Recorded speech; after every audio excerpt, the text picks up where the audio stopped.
தேர்தல் பிரச்சாரத்தை ஆரம்பித்து விட்டோம். மதுராங்கத்தில் முதலாக பாரத பிரதமர் நரேந்திர மோடி அவர்கள் அந்த பிரச்சாரத்தில் ஈடுபட்டார்.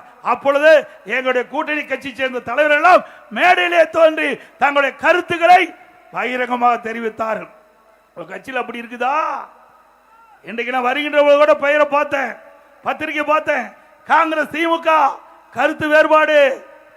காங்கிரஸ் கட்சி சேர்ந்த தமிழ்நாட்டை சேர்ந்த மாநில பொறுப்பாளர், மாநிலத்திற்கு நிரூபிக்கப்பட்ட காங்கிரஸ் கட்சி சேர்ந்த பொறுப்பாளர் பேசுகிறார், ஆட்சியிலே பங்கு வேண்டும், எங்களுடைய அடிப்படை உரிமை. கேள்வி கேட்க ஆரம்பிச்சுட்டாங்க. இந்த 10 நாட்களாக பத்திரிகையில் வருகின்ற செய்தி இதுதான், ஊடகத்தில் வருகின்ற செய்தி. காங்கிரசுக்கும் திமுகவுக்கும் பிரச்சனை ஏற்பட்டு விட்டது, வார்த்தை போர் ஆரம்பிக்கப்பட்டு விட்டது, கூட்டணியில் விரசல் ஏற்படுகின்ற சூழ்நிலை ஏற்பட்டு விட்டது. ஆக வருகின்ற சட்டமன்ற பொதுத் தேர்தலில் காங்கிரஸ் திமுக கூட்டணி இருக்குமா இல்லையா என்ற கேள்வி மக்களிடத்தில் எழுப்பிவிட்டது.